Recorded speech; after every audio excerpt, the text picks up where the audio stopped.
to the Bear Grylls paracord knife. Now, if you've seen my other video doing the first impressions, when I first got it, I was pretty happy with it.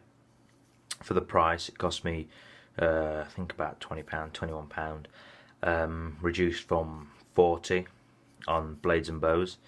And like I said in that video, I wouldn't have paid 40 for it, but I thought 20 was a reasonable price, so took a gamble. It's my first ever Gerber Bear Grylls thing, and there's pros and cons, and I'm overall pretty happy with it.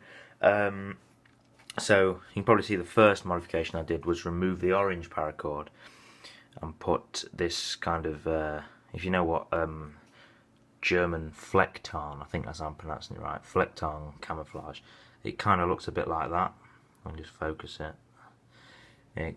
Anyway, I put that paracord on, and I just think it looks better than the bright orange. It gives it more of a an outdoorsy kind of look, especially with the the greens and the tan colour. So I'm quite pleased with that.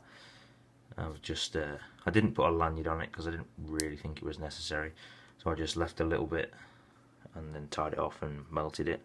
I put the orange paracord on my K-bar piggyback because I think the satin finish with the orange looks quite nice, and there's enough to have a bit of a, I don't know whether you really call that a lanyard.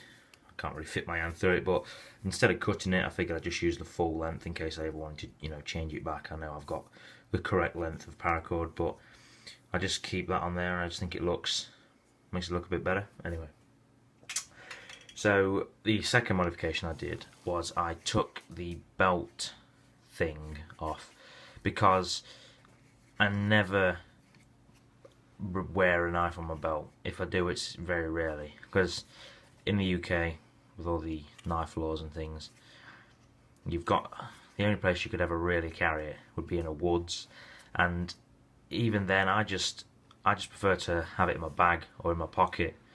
I've got big like cargo pockets, knife sheath fits straight in it, and it's just, I just prefer to carry stuff like that in my pocket or in a bag.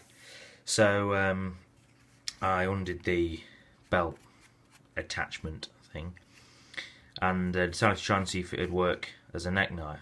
So I just got a length of paracord, and instead of just wrapping it and tying it through there, I thought to give myself a bit more paracord in case I needed it, or to give myself some attachment points, I'd just wrap it through. So I just, you can probably see, went through and across, and yeah, so it gives me some attachment points. So if I wanted to put it on a pack, I could use that, or I could use these, and then all I have to do is just, you got to pull that tight and then tie it off, and you can use this to attach it to things and everything. But it also works quite well around the neck.